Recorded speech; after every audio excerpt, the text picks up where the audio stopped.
అందరికీ praise lord. యేసయ్య సిలువపై మాట్లాడిన 7 మాటలు. యేసయ్య పలికిన మొదటి మాట, తండ్రి వీరేమి చేయుచున్నారో వీరెరగని కనుక వీరిని క్షమించమని చెప్పెను. యేసయ్య పలికిన రెండో మాట, నేడు నీవు నాతో కూడా పరదేశిలో ఉందువని నిత్యముగా నీతో చెప్పుచున్నానెను. యేసయ్య పలికిన మూడో మాట, అమ్మా ఇదిగో నీ కుమారుడని తన తల్లితో చెప్పాను. యేసయ్య పలికిన నాలుగో మాట, ఏలి ఏలి లామా సబక్తానా అని బిగ్గరగా కేక వేసెను.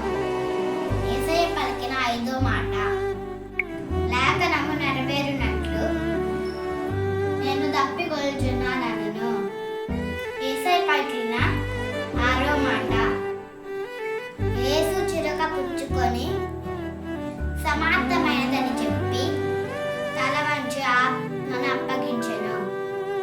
యేసయ్య పలికిన ఏడో మాట, తండ్రి నీ చేతికి నా ఆత్మను అప్పగించుకొనుచున్నానెను. ఆదియందు వాక్యముండెను, వాక్యము దేవుని యొద్ద ఉండెను, వాక్యము దేవుడై ఉండెను. ఆయన ఆదియందు దేవుని యొద్ద ఉండెను. సమస్తమును ఆయన మూలముగా కలిగెను. కలిగినదేదియు ఆయన లేకుండా కలుగలేదు. ఆయనలో జీవముండెను. ఆ జీవం మనుషులకు వెలుగై ఉండెను. ఆ వెలుగు చీకటిలో ప్రకాశించుచున్నది గాని చీకటి దాన్ని గ్రహించుకుండెను. నిజమైన వెలుగు ఉండెను. అది లోకమునకు వచ్చుచు ప్రతి మనుష్యుని వెలిగించుచున్నది. ఆయన లోకములో ఉండెను. లోకం ఆయన మూలముగా కలిగిను గాని లోకం ఆయనను తెలుసుకొనలేదు. ఆయన తన స్వకీయుల యొద్దకు వచ్చెను. ఆయన స్వకీయులు ఆయనను అంగీకరింపలేదు. తన్ను ఎందరు అంగీకరించిరో వారందరికీ, అనగా తన నామమునందు విశ్వసించు వారికి దేవుని పిల్లలగుటకు ఆయన అధికారం అనుగ్రహించును.